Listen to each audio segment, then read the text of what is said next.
sampai 12. Ayat 9 saya bacakan, di ayat 10 jemaat, di ayat 14 kita bersama-sama. Apabila sudah kita temukan, mari kita sama-sama kaki berdiri.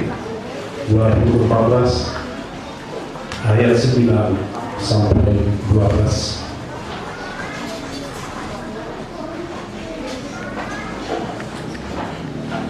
Pengetahuan tentang penghakiman.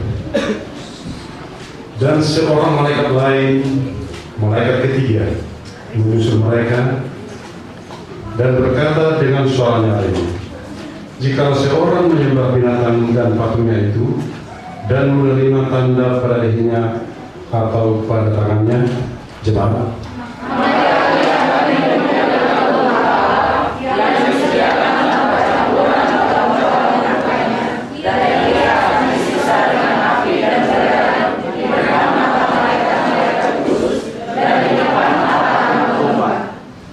maka asap api yang menyiksa mereka itu naik ke atas sampai selama-lamanya, dan siang malam mereka tidak henti-hentinya disiksa, yaitu mereka yang menyembah binatang serta patungnya itu, dan barang siapa yang telah menerima tanda namanya. Kita bersama-sama.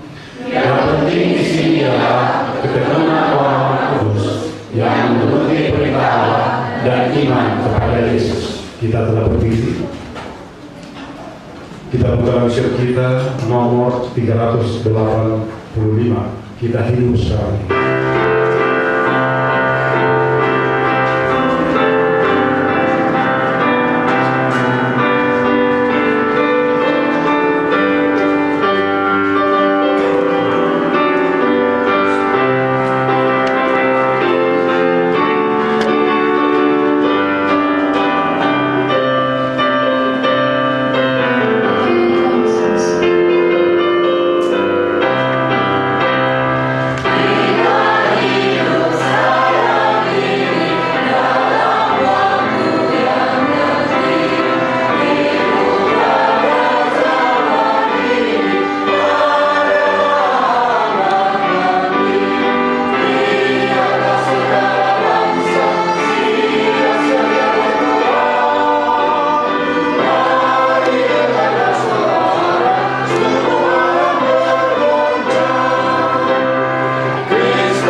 Mari kita sama-sama berdoa dan berdoa. Lalu berurutan sampai ke depan, dari tengah nanti keluar lewat samping.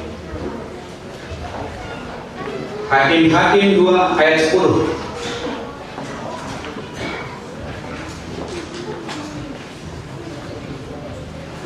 Setelah seluruh angkatan itu dikumpulkan kepada nenek moyangnya, bangkitlah sesudah mereka itu angkatan yang lain, yang tidak mengenal Tuhan ataupun perbuatan yang dilakukannya bagi orang Israel. Kitab Hakim-Hakim berisi beberapa kisah yang sangat menakutkan dalam Alkitab. Beberapa kali dikisahkan bagaimana setiap orang berbuat apa yang benar menurut pandangannya sendiri. Mereka bertindak tidak sesuai dengan hukum Allah yang telah diberikan kepada mereka supaya mereka berhasil membentuk masyarakat yang adil dan makmur. Namun mereka bertindak sesuka hati mereka. Buku ini memberikan tantangan bagi setiap orang yang ingin memiliki pengalaman bersama Allah dalam hidup mereka. Mereka dan anak-anak mereka nampaknya mengikut Allah, namun generasi ketiga cenderung menolak Dia. Setiap orang perlu memiliki pengalaman bersama Allah. Mereka yang sudah lebih berpengalaman dalam iman perlu membagikan kesaksian hidup bagaimana Allah campur tangan dalam hidup mereka untuk menuntun orang muda dan berdoa bagi mereka, juga mengizinkan mereka menemukan Allah bagi diri mereka sendiri. Himbauan bagi mereka yang sudah teguh dalam iman, bagikan pengalamanmu kepada orang muda.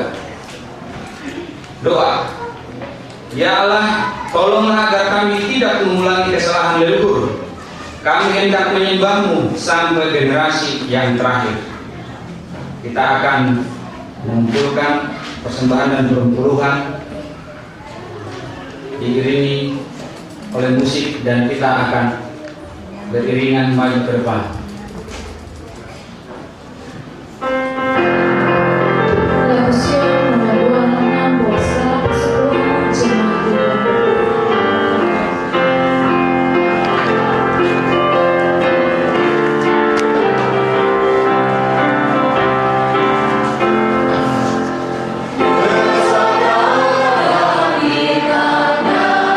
Bawa segala persetujuan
kami yang bersemayam dalam kerajaan surga, Allah pencipta, Allah penebus dunia dan segala isinya.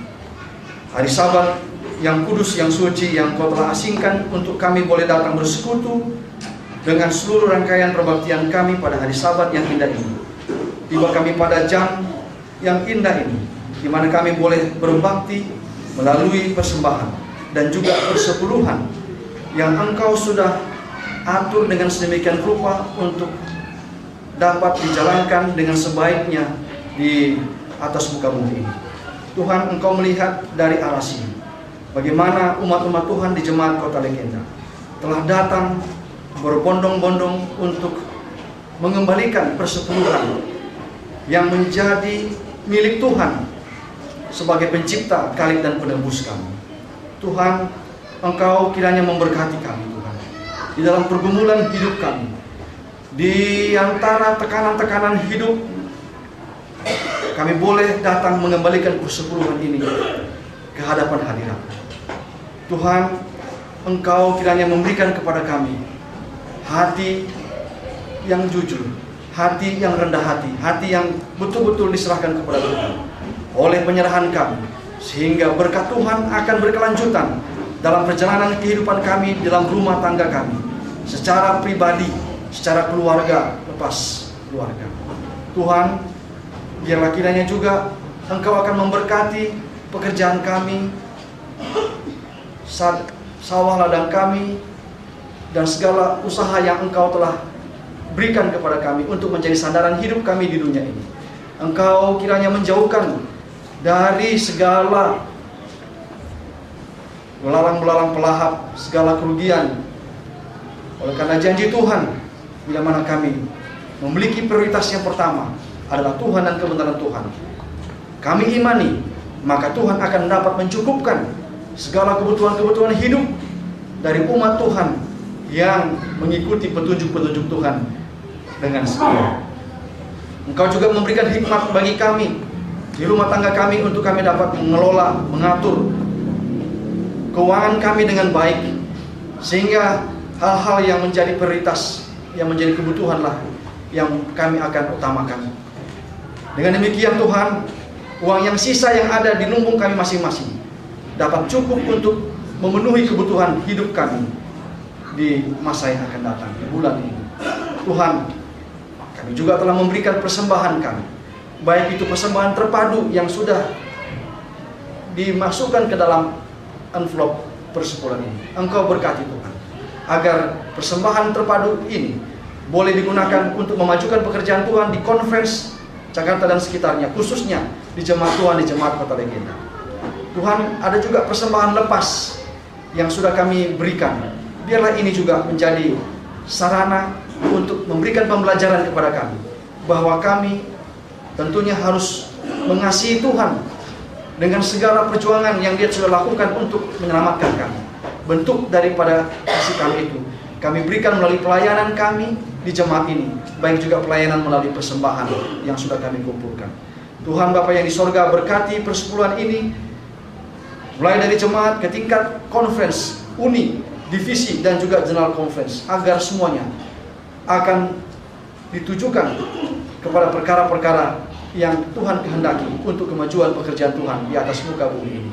Terima kasih Tuhan untuk jaminan kepastian yang kami telah terima dan kami peroleh. Jadilah kehendak-Mu, kami persembahkan doa ini dalam nama Yesus yang menjadi juru selamat dan penebus kami, berdoa dan mengucap syukur. Amin.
Bacaan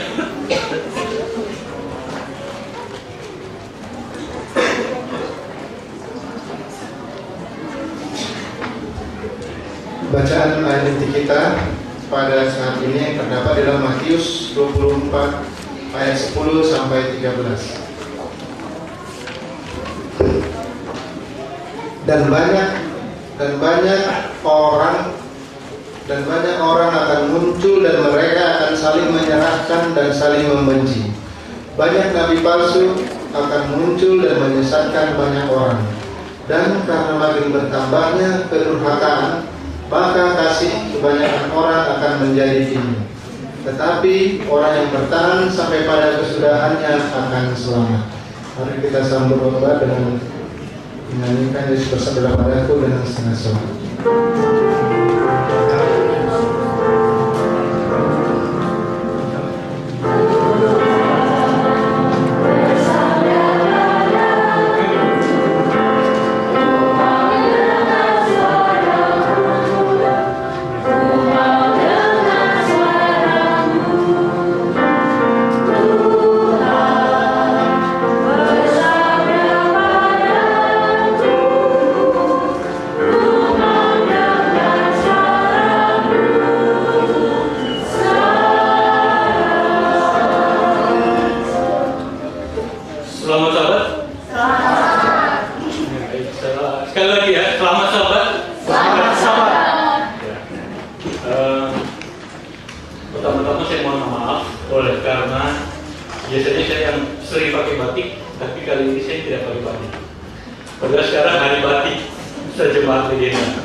Dan khotbahnya pun cocok dengan inti daripada pekabaran yang ingin saya sampaikan pada siang sahabat hari ini. Dan terima kasih juga kepada remaja. Tadi nggak full tim, dia baru sekali latihan, tapi mereka orang muda ya, orang muda bukan remaja, orang muda. Ya, remaja dan orang muda sudah membawakan lagu pujian Tuhan. Kata Pak Nababan tuh harus siap untuk cari dana katanya. Lumayan juga ya, baru sekali sudah siap untuk cari dana ya. Sebenarnya cari dana pun nggak perlu latihan nyanyi, udah bisa cari dana, tinggal bagi-bagi brosur.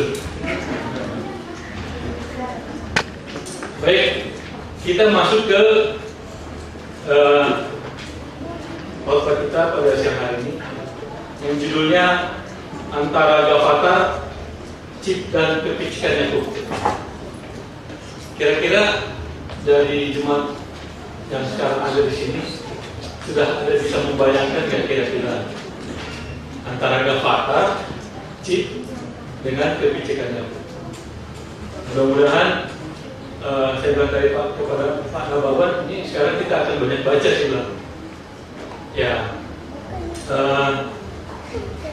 mungkin sudah ada bayangan, tapi kenapa saya bawakan ini? Berawal dari mengenai Gavatar dan juga pembicaraan saya dengan anak-anak Neo dan Ken. Jadi kalau malam itu kan saya sering ngobrol sama mereka, belum ngantor, belum tidur, kita ngobrol. Dan suatu saat Neo nanya, Pak, apa sih Cip itu? Nah, kok naik chip bang? Saya bilang, kan kita belum pernah ngobrol di rumah mengenai chip sebelumnya. Lalu saya tanya, dia nggak ngaku. Nah, dari mana dia tahu soal chip itu?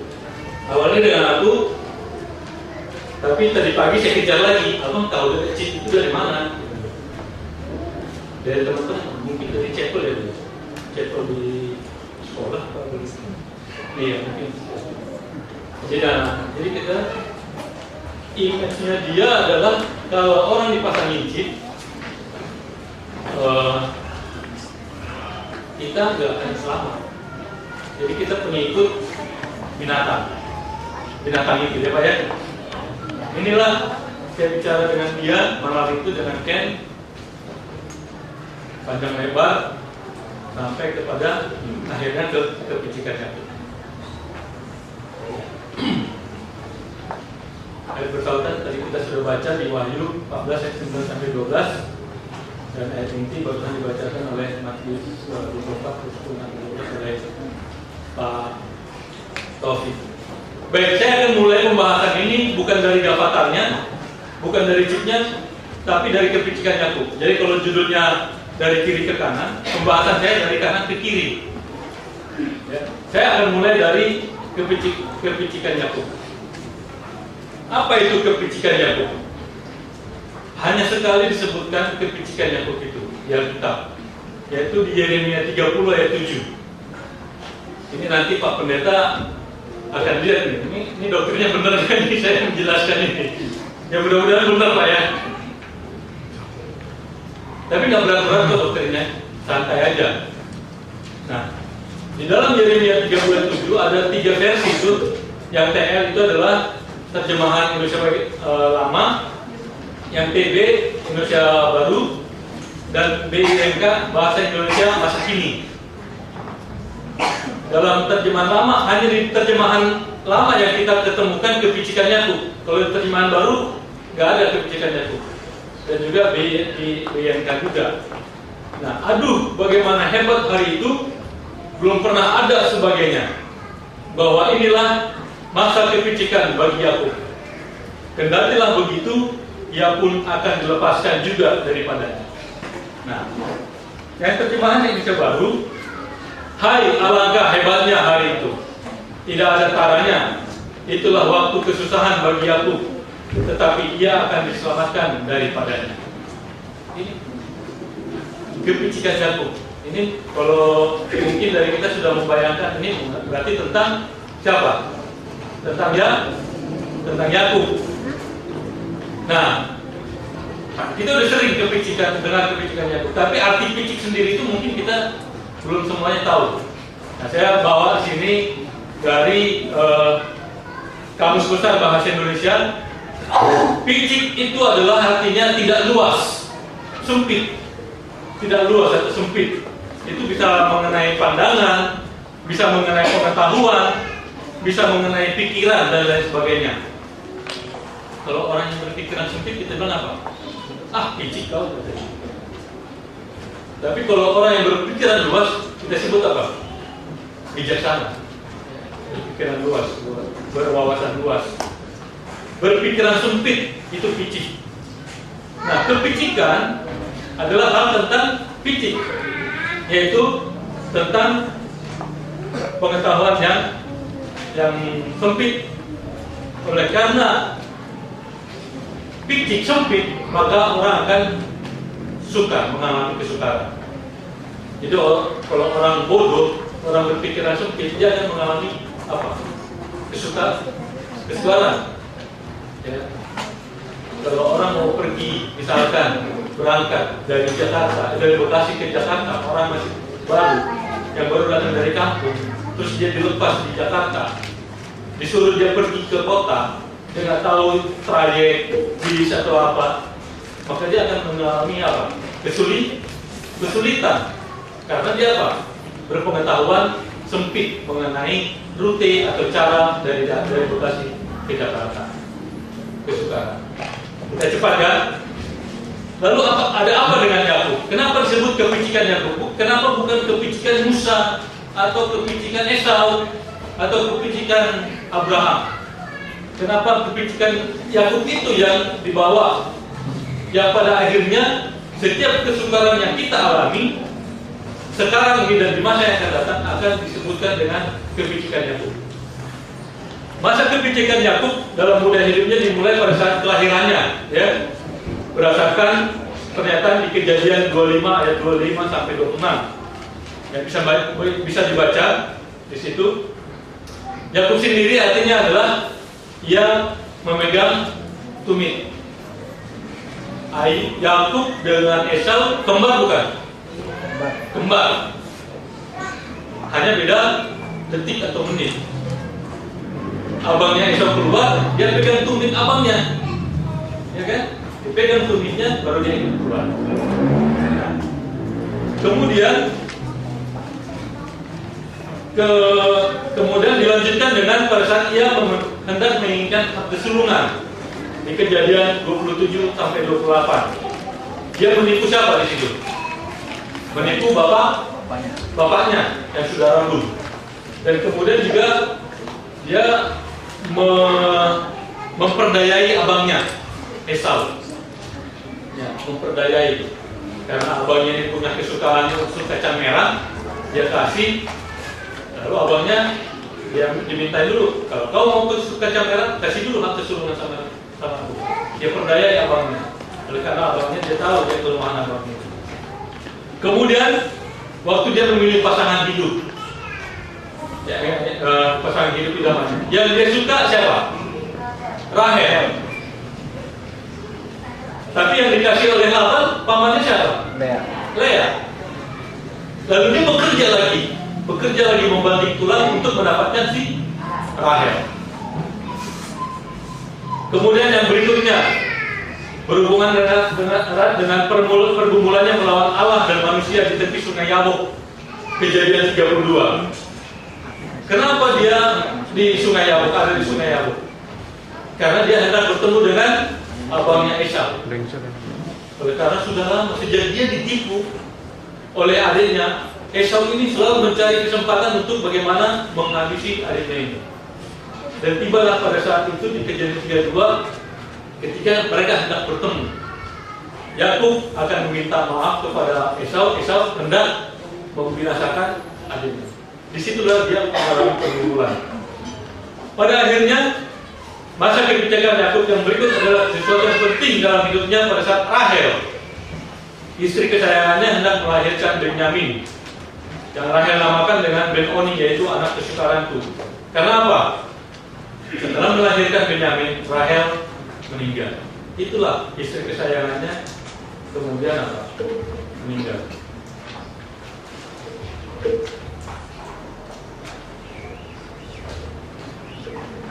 Salah satu titik balik yang penting sehubungan dengan masa kebijakan Yakubnya adalah yang terjadi tepi Sungai Yabok di Kejadian 32. Nah, setelah Yakub bergumul dengan manusia dan Allah, pada saat inilah Raja Sorga meresmikan nama Israel kepada Yakub. Inilah peristiwa yang nyata dalam budaya hidup Yakub yang patut dipahami. Barulah boleh membaca Yeremia 30 ayat 7, yang realitanya terjadi ratusan tahun kemudian pada saat kerajaan Yehuda yang terdiri atas turunan Yehuda dan Benyamin secara khusus akan ditawar oleh bangsa Babel. Ratusan tahun kemudian dalam Yeremia 30 ayat 7 baru dipenuhi. Sebelum nama Israel diberikan kepadanya, Yakub sering melakukan segala sesuatu keinginannya dengan mengandalkan diri dan bahkan menipu. Itulah sebabnya ia bertabiat penipu. Akan tetapi setelah ia menyadari bahwa pergumulan iman patutlah dilakukan dengan mengandalkan Raja Surga, seperti yang terjadi di tepi Sungai Yabok, yang akhirnya Yakub lulus dan ia diberi gelar atau nama Israel yang ada hubungannya dengan kemenangan. Ya, si Yakub ini penipu, akibatnya dia mendapatkan apa yang namanya karma. Kalau orang bilang Buddha itu ada karmanya, yaitu dia ditipu juga. Itulah sebabnya bila mana pembaca menafsirkan Maleakhi 1 ayat 2 sampai 3, coba kita baca Maleakhi 1 ayat 2 sampai 3. Tidak ada di sini ini ya.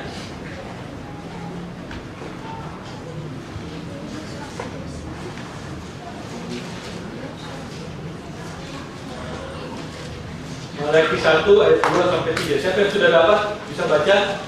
Maleakhi 1 ayat 2 dan 3. Aku mengasihi kamu, firman Tuhan, tetapi kamu berkata, dengan cara bagaimanakah engkau mengasihi kami? Bukankah Esau itu kakak Yakub? Demikianlah firman Tuhan. Namun aku mengasihi Yakub, tetapi membenci Esau. Sebab itu aku membuat pegunungannya menjadi semi sepi dan tanah pusakanya menjadikan padang gurun. Ya. Yakub, walaupun dia melakukan penipuan atau budaya penipu, pada akhirnya dia bertobat dan kemudian bisa bergumul melawan Tuhan dan menang. Dan dia meminta berkat kepada Tuhan. Itulah mengapa Tuhan lebih, kata di sini, mengasihi, ya, mengasihi Yakub. Budaya hidup Yakub disukai dan tidak mengasihi budaya hidup Esau. Nah, ini itu bukan berarti melihat dari orangnya, ya, tapi lihat dari sifat atau tabiat, ya, bukan melihat Yakub dan Esau secara pribadi, tapi lebih melihat secara apa? Secara tabiat atau budaya. Atas dasar pemikiran ini, ungkapan masa kebijakan Yakub yang tampil di dalam Alkitab, khususnya di Yeremia 13:7, menggambarkan budaya hidup Yakub yang terjadi secara nyata sejak dia lahir sampai pada peristiwa kelahiran anaknya yang bungsu, Benyamin, yang saya sebut dengan nama Ben-Oni, yaitu anak kesukaranku. Yakub lahir susah, hidupnya susah juga, oleh karena bayangan penipuannya itu. Namun berkah dari Allah semuanya menjadi mudah di ujungnya.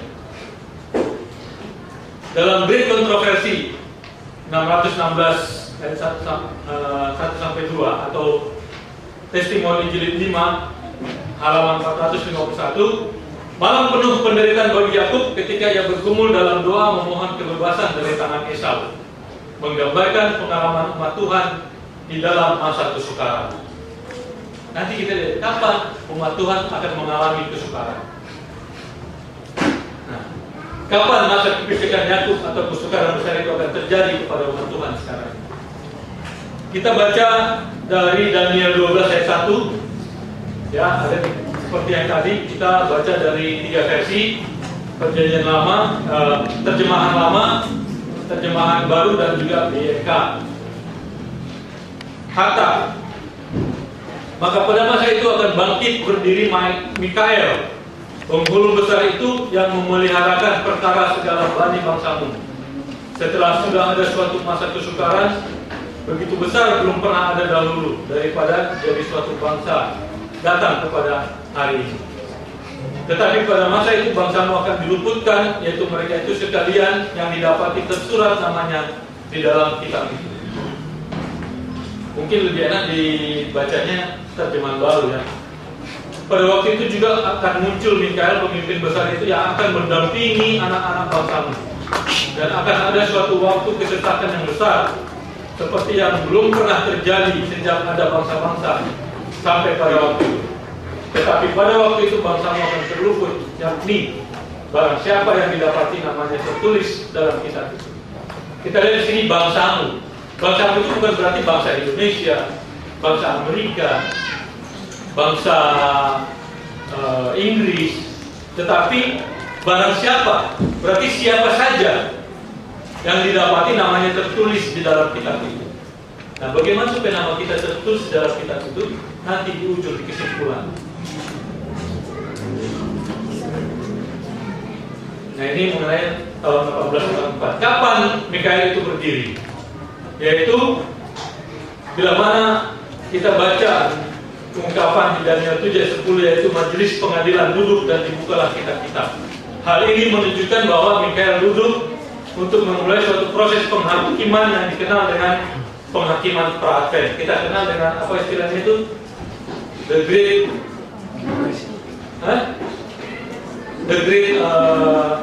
Disappointment, kekecewaan besar ketika pada tahun 1844. Ya, pada saat itulah hari Ghafirat itu ya, perpindahan. Nah, pada saat itulah dimulai. Inilah yang dituangkan di dasar kepercayaan Gereja Masih Akhir hari ke-7 nomor 23 tentang pelayanan Yesus Kristus di Bait Suci Surgawi. Atas dasar pemikiran ini, maka pada saat Mikael berdiri menunjukkan bahwa pelayanan Yesus Kristus di Bait Suci Surgawi sudah selesai. Dengan kata lain, pada saat pintu pengasihan sudah tertutup, inilah yang putusan surgawi untuk zaman akhir. Ini maksudnya ini adalah Ellen G. White di buku Kemenangan Akhir tentang masa kesukaran atau The Time of Trouble. Ini saya baca ini mengenai pembahasan mengenai ini dari karyanya Pak H.S. Silikoma. Ya. Jadi dari situ saya ambil. Jadi bukan saya karang sendiri ya. Kalau saya karang sendiri nggak bakal bisa keluar kata-kata seperti itu. Nah, panjang banget ini. Inilah kapan kepenicikan Yakub dimulai. Nah, inilah mulainya. Kemenangan bisa kita baca di kemenangan akhir pasal 39. Ya. Secara singkat, secara cepat saya baca. Ya, secara cepat dan mungkin juga saudara-saudara bisa baca. Bila mana pekabaran malaikat yang ketiga itu berakhir, maka kemurahan Allah tidak lagi mengadakan pembelaan terhadap orang-orang bersalah di dunia ini. Umat-umat Allah telah menyelesaikan tugas-tugas mereka. Mereka telah menerima hujan akhir. Apa hujan akhir? Nanti kita lihat. Waktu kelegaan dari hadirat Allah, dan mereka telah siap untuk menghadapi masa pencobaan di hadapan mereka. Malaikat-malaikat sibuk dililit di surga. Seorang malaikat yang kembali dari dunia mengumumkan bahwa pekerjaannya telah selesai. Ujian terakhir di atas dunia telah dilaksanakan, dan semua yang telah membuktikan dirinya setia kepada ajaran-ajaran ilahi telah menerima meterai Allah yang hidup. Kemudian Yesus menghentikan pengantarannya di dalam Ka'bah surgawi di atas, yang mengangkat tangannya dan dengan suara nyaringnya berkata, "Sudah terlaksana, it's done." Dan segenap pasukan malaikat meletakkan mahkota mereka sementara Yesus mengeluarkan pengumuman yang hikmat dan sungguh-sungguh. Barang siapa yang berbuat jahat, biarlah dia terus berbuat jahat. Barang siapa yang cemar, biarlah dia terus cemar. Dan barang siapa yang benar, biarlah dia terus berbuat kebenaran. Dan barang siapa yang kudus, biarlah dia terus menguduskan dirinya. Wahyu 22 ayat 11. Setiap kasus telah diputuskan bagi kehidupan atau kematian. Kristus telah mengadakan pendamaian bagi umatnya dan menghapuskan dosa-dosa mereka. Jumlah para pengikutnya telah ditetapkan. Berapa? Jumlah para pengikutnya telah ditetapkan. Berapa? 144 ribu. Tapi itu bukan angka. Nah, nanti itu ada lagi doktrinnya. Nah, maka pemerintahan, kekuasaan dan kebesaran dari kerajaan-kerajaan di bawah semesta langit akan diberikan kepada pewaris-pewaris keselamatan. Dan Yesus akan memerintah sebagai Raja atas segala raja dan Tuhan atas segala Tuhan. Pada waktu ia meninggalkan Ka'bah, kegelapan menutupi penduduk bumi. Pada masa yang mengerikan ini, orang-orang benar harus hidup di pemandangan Allah tanpa pengantara. Pengekangan yang telah diberlakukan atas orang-orang jahat telah dilepaskan, dan setan mengendalikan seluruh orang-orang yang pada akhirnya tidak bertobat. Ini mengenai bala, 7 bala, dan juga malaikat yang memegang keempat mata angin itu disuruh dilepaskan, maka penderitaan akan berhamburan datang dari seluruh penjuru angin kepada orang-orang jahat. Panjang sabar Allah telah berakhir. Dunia ini telah menolak belas kasihannya, meremehkan kasihnya, dan menginjak-injak hukumnya. Orang-orang jahat telah melewati batas masa pencobaan mereka untuk bertobat. Dan hal yang terus-menerus ditolak akhirnya telah ditarik. Tanpa perlindungan anugerah ilahi, mereka tidak memiliki pertahanan untuk melawan si jahat. Akhirnya setan akan menjerumuskan penduduk bumi ke dalam suatu kesesatan besar. Terakhir, pada waktu malaikat-malaikat Allah berhenti menahan tiupan angin kencang nafsu manusia, maka semua unsur-unsur persengketaan akan bebas. Seluruh dunia akan terlibat dalam kehancuran yang lebih besar daripada kehancuran yang datang kepada Yerusalem dahulu. Nah, ini saya bikin infografisnya. Yang pertama adalah hujan awal. Hujan awal itu apa? Siapa yang bisa jawab? Hari Pentakosta. Itulah kecurahan Roh Kudus awal dalam Kisah Para Rasul 22 ayat 1-12. ketika para rasul bisa berbicara bahasa daerah di mana mereka berada. Itu hujan awal. Lalu hujan akhir. Hujan akhir adalah kecurahan Roh Kudus akhir, ya. Kecurahan Roh Kudus di akhir zaman, atau disebut juga pemeteraian. Jadi orang-orang yang benar yang masih hidup akan menerima meterai dari Tuhan sebelum penutupan pintu kasihan. Ada hujan awal, hujan akhir, baru diikuti dengan pintu kasihan ditutup. Ini pintu kasihan bukan secara pribadi tapi secara umum. Ini ringkasan dari yang kita baca dari yang dua ini tadi, ya, yang dua paragraf tadi ini. Ini kesimpulannya seperti ini. Nah, ya, lalu kemudian pintu kasihan ditutup. Kalau pintu kasihan sudah ditutup, yang tadi itu, yang jahat makin jahat, yang benar tetap benar. Ya, tidak pernah ada yang benar menjadi jahat dan jahat menjadi benar, karena pintu kasihan sudah ditutup. Roh Kudus sudah tidak ada lagi, ya. Ini yang tadi kita baca, setelah Roh Tuhan yang dihina, ditolak, disalahgunakan, ditarik dari muka bumi, lupa. Ini filenya antara saya dengan di sana beda, karena ini tidak bisa langsung sambung ke PowerPoint. Ya, hujan akhir, kemudian klik, Pak. Klik, ya. Oh, nggak bisa. Kok nggak bisa ya? Nggak. Saya baru perhatikan di sana, asik di sini. Ternyata di sana ada masalah. Ya. Ya. Kemudian setelah pintu kasihan ditutup, barulah masa kepicikan Yakub dimulai. Yaitu di mana orang benar dipersalahkan karena orang jahat mengalami kesukaran akibat 7 bala, ya, yang datang dari keempat mata angin yang dilepas oleh para malaikat, yang disuruh oleh Allah Bapa kita, Raja Surga, untuk menahannya selama beberapa lama ini. Itu kita bisa baca di Wahyu 16. Oh, bisa juga, ya. Nah, mungkin bisa dibaca di situ. Nah, jadi inilah infografisnya kepicikan Yakub. Apa awal daripada kepicikan Yakub? Nah, pertanyaannya adalah, apakah kita sudah berada di hujan akhir? Ya, belum. Kecurahan Roh Kudus dan pemeteraian dari Tuhan belum. Ya. Kemudian yang berikutnya, Pak, slide berikutnya. Orang-orang setia dipersalahkan karena masa kesukaran. Ini dari Great Controversy 614. Ya. Orang-orang yang memuliakan hukum Tuhan telah dituduh sebagai pembawa penghakiman ke atas dunia, dan mereka akan dianggap sebagai penyebab kekacauan alam yang hebat dan mengerikan, dan perselisihan dan pertumpahan darah di antara orang-orang yang memenuhi bumi dengan kemalangan. Puasa yang menyertai peringatan terakhir telah menimbulkan kemarahan orang-orang jahat.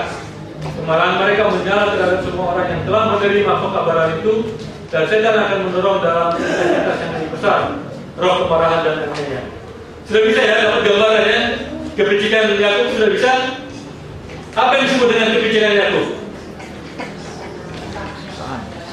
Ketika orang benar dipersalahkan dan dikejar oleh karena orang jahat mengalami apa? Kesukaran besar. Tulah. Sekarang kita sudah mengalami kesukaran belum? Sudah mengalami kepicikan Yakub belum? Bisa belum dan tidak, ya. Tapi kita lihat nanti secara umumnya. Mungkin secara kecil mungkin sudah, tapi secara besar, secara umum belum. Orang-orang yang setia akan dipersalahkan karena penghukuman itu. Saya melihat bahwa keempat malaikat itu akan menahan keempat penjuru mata angin hingga pekerjaan Yesus selesai dulu di dalam bait suci, dan kemudian datanglah ke-7 bala yang terakhir. Bala-bala ini, bala-bala bukan ini, ya, bukan bawah, ya, bala, semua bala. Bala ini menimbulkan kemarahan orang-orang jahat terhadap orang-orang benar. Mereka mengira bahwa kita lah, orang benar lah, yang telah menyebabkan penghukuman Tuhan tiba ke atas mereka. dan bahwa kalau mereka dapat menghapuskan orang benar dari muka bumi, maka semua bala itu akan berhenti dan mereka tidak akan pulang dari sekarang. Early writings 36 ayat 2. Pemelihara Sabat akan diumumkan sebagai penyebabnya. Kenapa pemelihara Sabat diumumkan sebagai penyebab? Hah? Kenapa? Nah, kita baca ya. Ketika malaikat belas kasihan melipat sayap-sayapnya dan pergi, setan akan melakukan perbuatan-perbuatan jahat yang telah lama ingin dilakukannya. Topan badai dan prahara, peperangan dan pertumpahan darah. Dalam perkara-perkara ini ia bergembira, dan oleh karenanya dikumpulkannya dalam panenannya. Dan manusia akan begitu tertipu sepenuhnya olehnya sehingga mereka akan mengumumkan bahwa bencana-bencana ini adalah akibat dari penajisan terhadap hari pertama. Hari pertama hari apa? Minggu. Hari Minggu. Nah, siapa yang menajiskan hari pertama? Orang yang memelihara hari Sabat. Jadi kebalikan gitu. Nah, orang yang menajiskan hari Minggu itu harus dihapuskan di sini, dibinasakan supaya tidak ada lagi bala semua. Nah, inilah dari mimbar-mimbar gereja populer akan terdengar pernyataan-pernyataan bahwa dunia sedang dihukum karena hari Minggu tidak dihormati sebagaimana seharusnya. Ya. Nah, supaya singkat, sudah waktunya. Masih banyak lagi kutipan yang bisa saya tahu. Tapi intinya adalah seperti itu. Nah, apa hubungannya dengan chip? Apa hubungannya kepicikan Yakub dengan chip? Nah, kita mulai dengan tanda Allah lawan tanda binatang. Sekarang saya tanya, tanda Allah itu apa? Meterai Allah itu apa? Hari Sabat, ya, hari Sabat. Dan juga kebenaran. Tadi sudah kita baca bahwa firman Allah, kesaksian tentang Yesus Kristus, Seal of God, hari Sabat. Tadi barusan kita baca, ya. Tanda binatang itu apa? Nih, Wahyu 13 ayat 18. 666. Bisa kita baca Wahyu 13 ayat 18?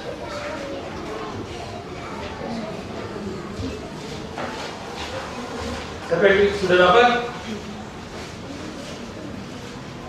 Wahyu 13 ya. Yang penting di sini ialah hikmat.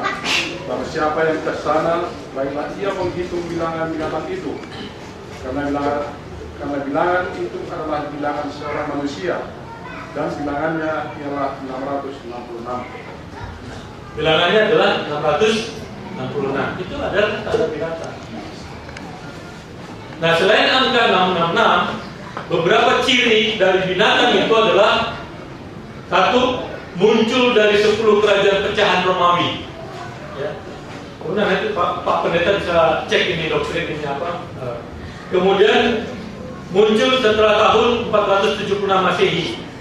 Kemudian dia berupa tanduk kecil. Dari kecil, kemudian dia mencabut 3, ya, meruntuhkan 3 kerajaan kecil lainnya ketika benar-benar muncul. Dia menjadi besar. Pemimpinnya manusia. Berbeda dengan kerajaan lainnya, karena gereja menentukan aturan dalam kerajaan atau negara. Nah, nanti gereja yang menentukan pemerintahan dunia ini. Kemudian menghujat Allah, menganiaya umat-umat Tuhan, merubah hukum Tuhan, dan yang 25, hukum Tuhan apa yang dirubah? Hukum Sabat. Dan memerintah selama 1260 tahun dan berkedudukan di Roma. Ya, kalau sekarang Vatikan, kepausan. Nah, apa kuasa dari tanda binatang itu?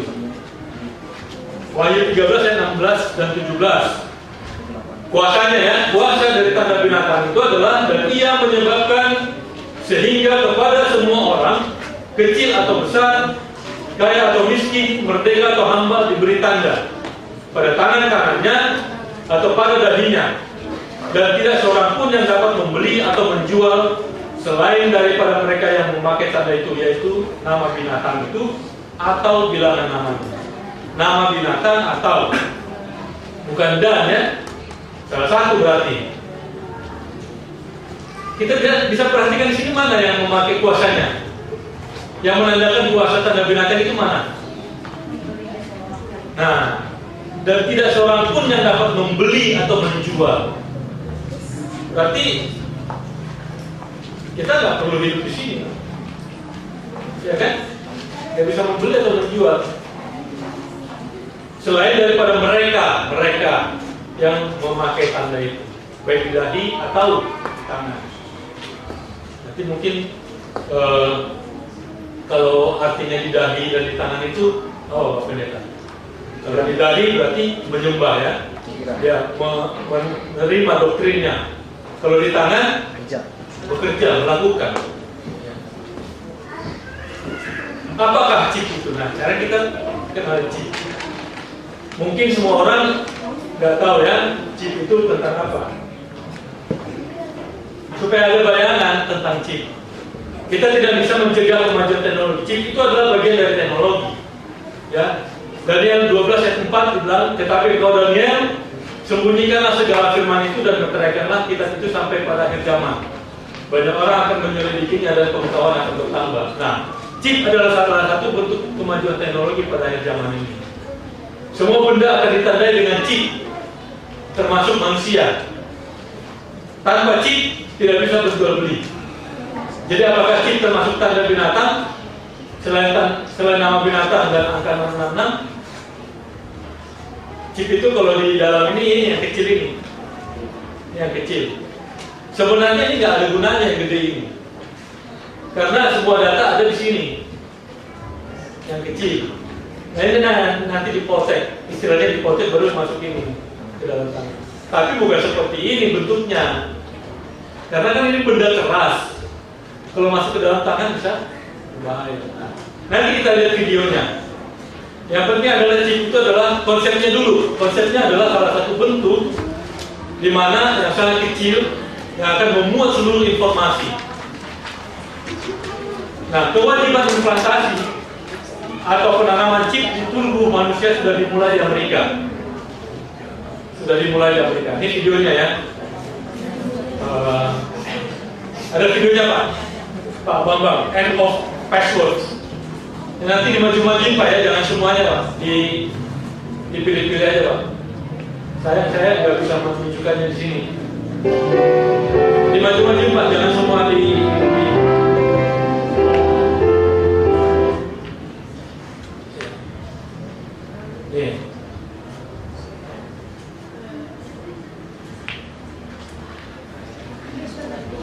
PayPal's global head of development evangelism, Jonathan LeBlanc, is pushing implantable brain chips as a replacement for passwords, but insists that certain PayPal. Karena itu kan kalau transaksi di internet selalu menggunakan PayPal ya. by the general public. Sekarang PayPal nanti akan menghilangkan password dan menggantinya dengan smart tattoo ya. Satu atau brand implant. Nah ini brand implant. Maju Pak. Ya ini brand chip implant seperti ini mungkin ya. Kemudian di tangan. Tapi bukan begini bentuknya. Kalau sekarang itu mah gak bakalan diterima orang gitu kalau begitu bentuknya. Nah ini di kantor sudah mulai, jadi ditaruh di tangan, ya kan? Di tangan di kantor-kantor. Ya. Di skip aja Pak yang penting-penting. Nah ini ada yang seperti ini bentuknya chip.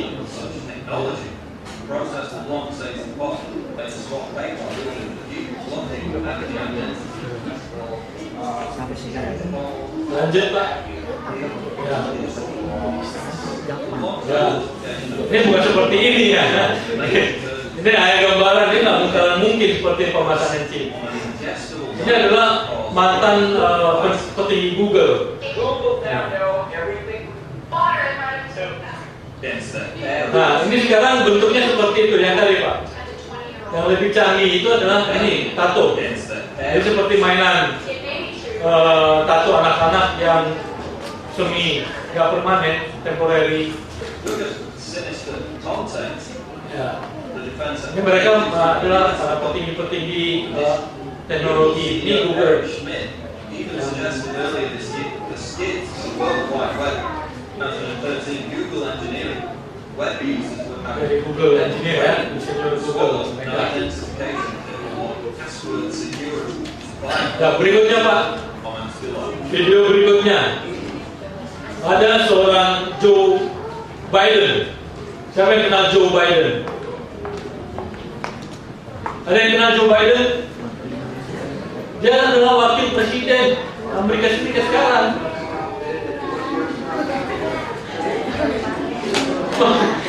Wakilnya Obama. Nah, dia sebelum dia menjadi wakil presiden, dia sudah menganjurkan chip ini, implantasi chip. Dia masih senator waktu itu. Dia mendukung penggunaan, apalagi sekarang sudah menjadi wakil presiden Amerika Serikat. Obamacare itu sekarang ya identik dengan penanganan chip untuk kesehatan bagi seluruh warga Amerika. Ya, itu Pak. Oke Pak. Kembali ke slide Pak. Kembali ke slide PowerPoint. Nah, dan kewajiban pemasangan chip di tubuh manusia akan segera menyebar ke seluruh penduduk dunia termasuk di Indonesia. Mustahil nggak? Ya enggak, memang udah. Nanti apa yang terjadi Amerika akan menurun ke seluruh dunia. Ini seiring dengan penyatuan ekonomi dunia di masa depan. Bahkan sekarang sudah ada teknologi pengganti chip, yaitu tato elektronik yang tadi sudah kita lihat. Ada videonya Pak. Saya udah bikin hyperlinknya di sini, cuma karena nggak nyampe ke sana jadi nggak tertulis. Nah, itu ada tato elektronik tattoo.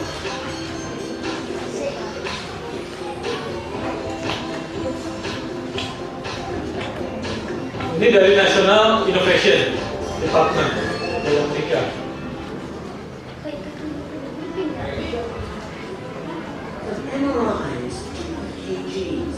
Lanjut Pak, semua ya. Itu akan berubah semua. Nah ini mau belanja, mau ngapa-ngapain pakai itu aja. Ini penemunya yang mereka yang mengerjakan. A microelectronic health monitor has the potential to revolutionize the field of healthcare technology. Electronics always been making electronics, so that's Ini bukan orang Amerika, orang China ya. Mungkin dia orang warga Amerika, keturunan saya. Ini revolusi chip. Terus Pak, lanjut.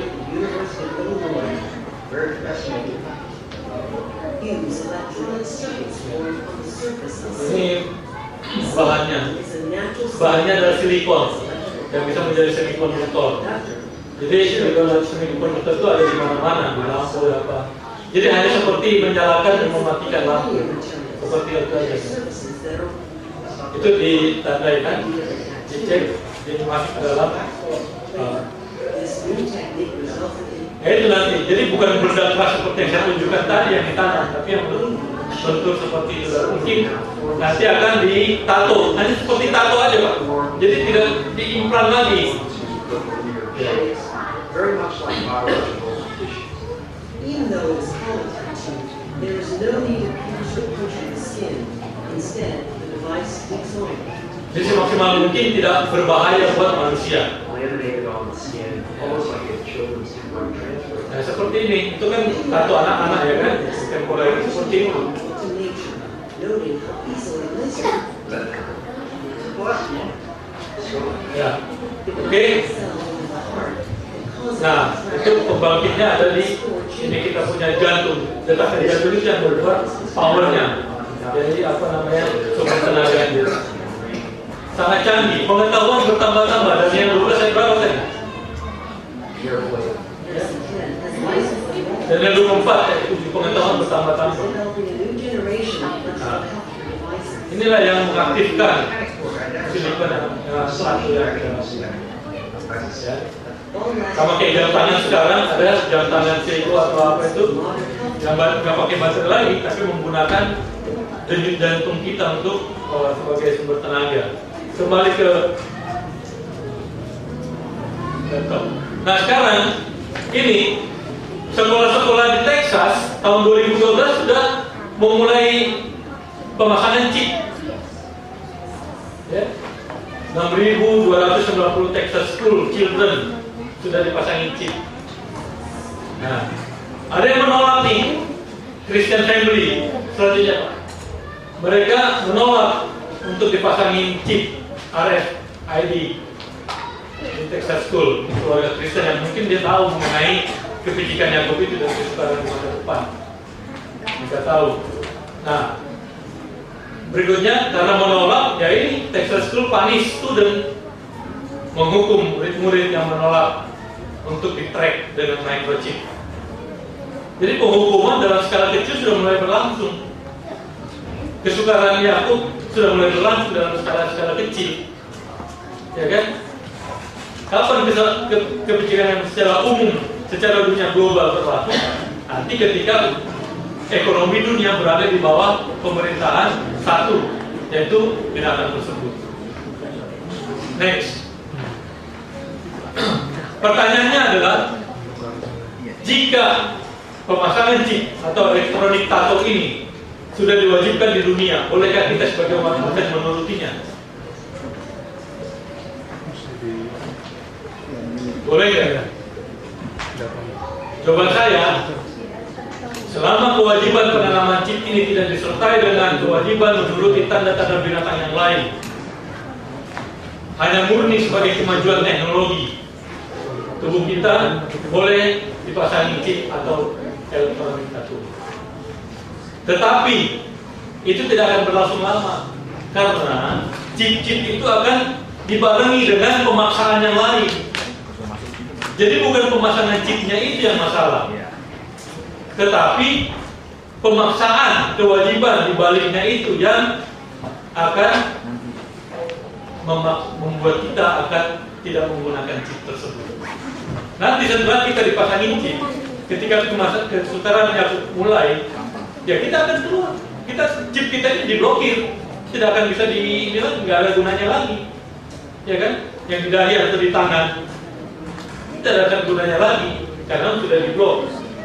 Dan kita mau ke rumah sakit pun tidak akan bisa berobat. Karena apa? Nggak ada duit, nggak ada apa-apa pembayaran. Nah, chip itu berlaku di seluruh, berisi data-data pribadi kita. Chip itu berisi data-data pribadi kita, dari tanggal lahir, ya, alamat, umur, password, orang tua, semua data-data pribadi kita itu dipasang chip. Bahkan mobil kita, KTP kita, nomor penduduk kita, semuanya ada di situ. Hanya itu aja yang kita bawa kemana-mana. Mau travel, mau kemana, naik pesawat, naik bis, tinggal pakai itu. Nanti nggak perlu ada lagi uang secara tunai kita pegang. Buat apa? Sudah ada di dalam chip tersebut. Intinya next one. Intinya bukan pada chip tersebut, tetapi pada penurutan atau loyalitas kepada binatang itu yang tidak boleh kita lakukan sebagai umat Tuhan. Arti tanda di tangan adalah melakukan apa yang diperintahkan oleh binatang tersebut. Dan arti dari tanda di dahi, mengakui binatang itu sebagai Tuhan, menyembah Dia dan melakukan seluruh ajarannya. Ya. Nanti akan ada pilihan anak-anak, mungkin anak-anak sekarang yang perlu dilatih. Nanti akan ada pilihan mengikut binatang atau mengikut Tuhan. Hari Sabat atau hari Minggu. Kalau ikut hari Sabat tidak boleh jual beli. Nah, waktu saya terangkan begini ngeri ya. Oh, nanti kita kelaparan loh. Ini kan nggak bisa jual beli, mau kemana? Ya kan? Tapi jangan takut. Nanti ada karena umat Tuhan tidak akan pernah mati karena apa? kelaparan. Ya. Nah, kembali ke Wahyu 14 ayat 9 sampai 11 tadi. Dan seorang malaikat lain, malaikat ketiga menyusul mereka dan berkata dengan suara nyaring, jikalau seorang menyembah binatang dan patungnya itu dan menerima tanda pada dahinya atau pada tangannya, maka ia akan minum dari anggur murka Allah yang disediakan tanpa campuran dalam cairan murkanya. Dan ia akan disiksa dengan api dan belerang di depan mata malaikat-malaikat kudus dan di depan mata anak domba. Ya, dan seterusnya. Ya, cepat karena mungkin sudah lewat. Lalu apa hubungannya dengan Gavatar?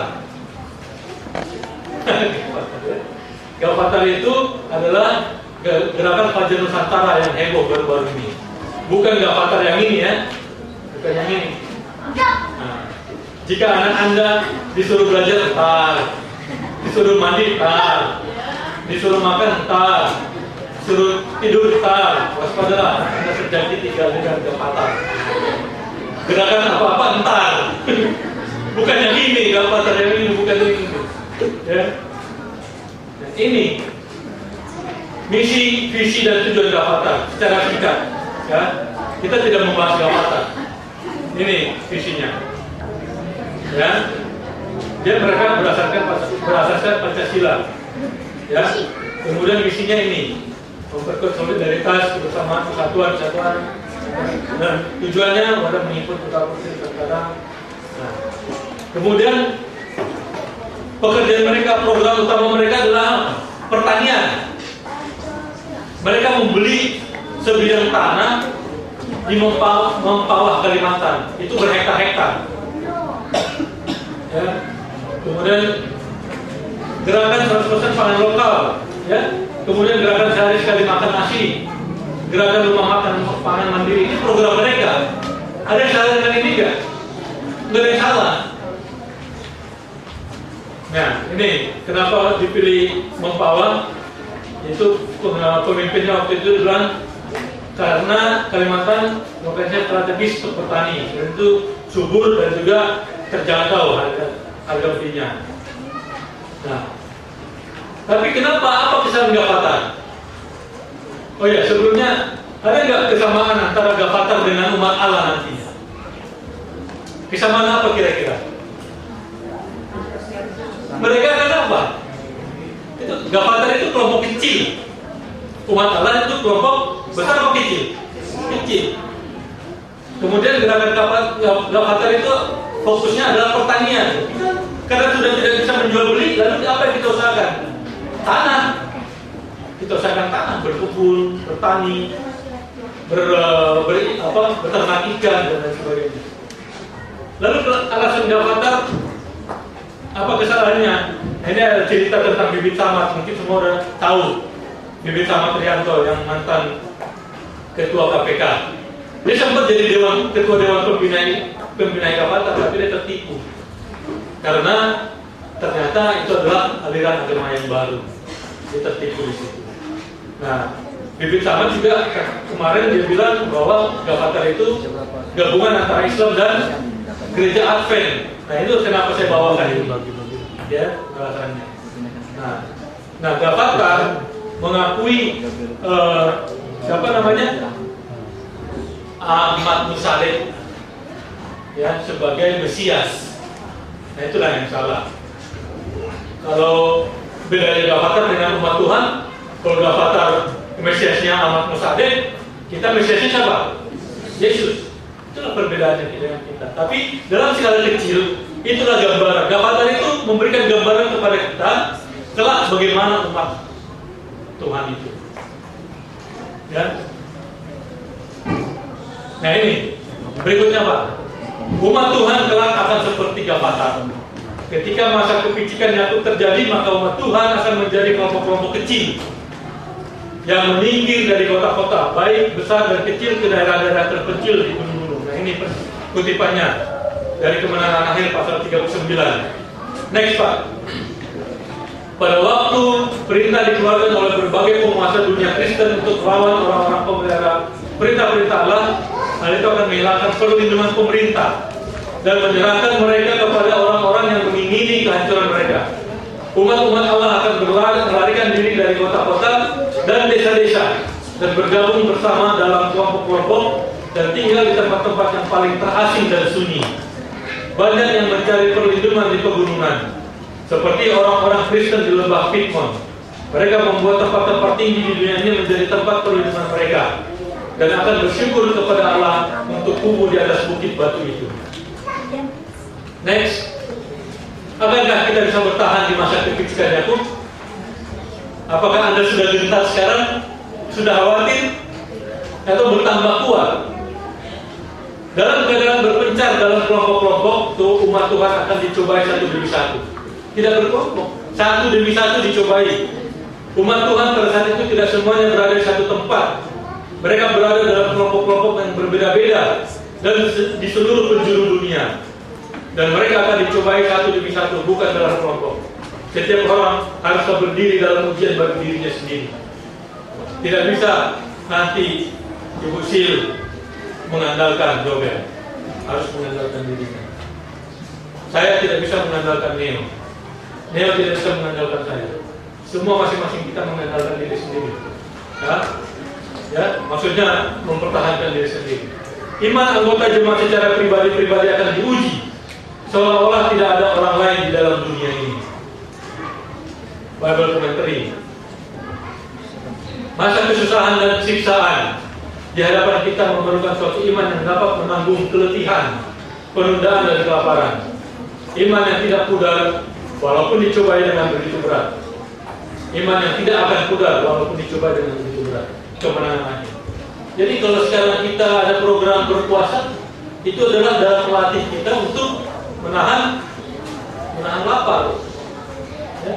Jadi sering-seringlah berpuasa, sehari, 2 hari, 3 hari mungkin, supaya bisa mencoba ya berapa lama daya tahan kita untuk berpuasa. Ya?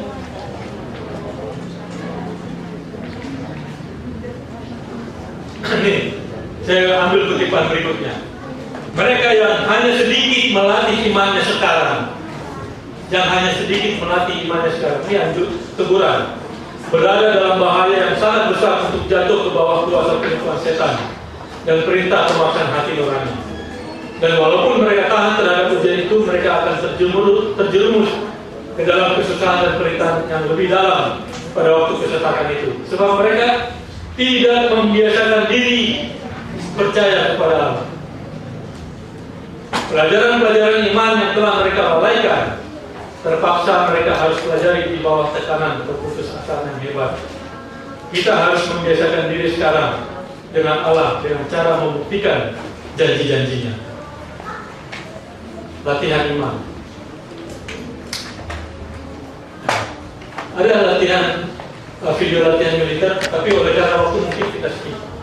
Jadi latihan militer itu mereka disiksa, ya. Orang-orang militer sekarang itu kan orang-orang pilihan. Secara fisik mereka dilatih, puasa. Ada yang tahu mengenai Denjaka, Kompi Denjaka, detasemen Jala Mangkara. Itu adalah pasukan elit TNI Indonesia sekarang ini, yang paling elit, Denjaka. Mereka diikat tangan kaki lalu dijatuhkan ke dalam laut. Mereka harus bisa muncul, melepaskan diri dan kemudian muncul ke permukaan. Kalau tidak, mereka mati. Itu adalah latihan keras. Dan kita sebagai umat Tuhan harus berlatih keras sekarang. Iman kita menuntut janji-janji Allah, ya, membuktikan janji-janjinya.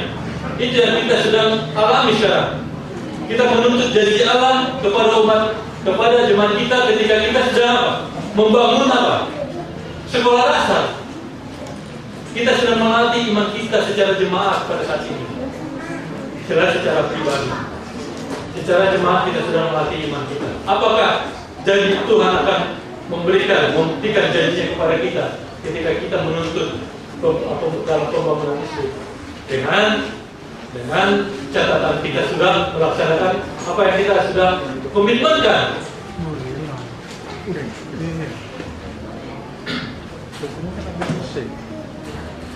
Ya. Ini adalah janji Allah dalam Nehemia 12 ayat 1. Tertulis siapa? Next. Inilah janji Allah itu, bahwa Dia akan apa? Akan memberikan kemenangan, mendampingi kita. Kemudian berikutnya pada waktu baca Yesaya 33:16. Saya ingin kita semua baca ini, karena saya memang sudah ada di sini. Tapi ini adalah, saya rasa kita semua belum pernah baca ini. Saya juga baru tahu waktu menyusun materi ini. Yesaya 33:16. Ada yang bisa baca? Ialah seperti orang yang tinggal aman di tempat-tempat tinggi. Bentengnya ialah kubu di atas bukit batu. Rotinya disediakan, air minumnya terjamin. Nah, ini adalah, jadi dialah seperti orang yang tinggal aman di tempat-tempat tinggi. Di mana itu tempat-tempat tinggi? Di gunung-gunung, ya. Bentengnya ialah kubu di atas bukit batu. Ada benteng. Rotinya dia disediakan, dan air minumnya terjamin, tidak akan kekurangan. Apalagi yang kita butuhkan selain roti dan air? Pakaian mewah? Tidak perlu. Mobil, kereta, motor? Tidak perlu. Yang kita butuhkan hanya kebutuhan fisik. Jadi kalau sekarang kita memikirkan harta dunia, ya tidak kita renungkan kembali. Oke, saya bilang kepada dia waktu saya ngobrol tentang ini, yang paling susah bang adalah orang yang punya harta sangat banyak dan kemudian dia disuruh untuk meninggalkan itu semua. Sama seperti orang muda yang kaya raya. Dan kemudian dia bilang, wah Pak, kalau saya sebagai presiden, saya akan menghambat chip itu, nggak boleh dipasang di seluruh rakyat. Nggak bisa Bang, dia bilang. Kamu sebagai presiden hanya tidak bisa mencegah kemajuan teknologi. Yang kamu bisa lakukan adalah menganjurkan umatmu, rakyatmu untuk menurut kepada Tuhan dan tidak memilih tanda binatang. Kesimpulan, selesai. Kesimpulannya Pak, latihan iman, tabiat dan karakter sejak dari sekarang akan menentukan apakah kita akan termasuk dari kelompok kecil umat Tuhan yang sisa, yang 144.000 itu dalam Wahyu 14, yang akan menerima curahan hujan akhir dan kemudian mendapatkan meterai Allah, kemudian dituai dalam Wahyu 15. Sebelum pintu kasihan itu ditutup, sebelum Roh Kudus ditarik. Kesukaran sangat dan penderitaan yang luar biasa, Wahyu 16, yang dialami pada masa kekritikan Yakub tidak akan melunturkan iman yang teguh, yang terlatih, dan yang tertuju hanya kepada Allah Bapa, dan akan bertahan sampai pada kesudahan. Jadi demikianlah pekabaran yang ingin saya sampaikan kepada sahabat yang ini, walaupun waktu makan waktu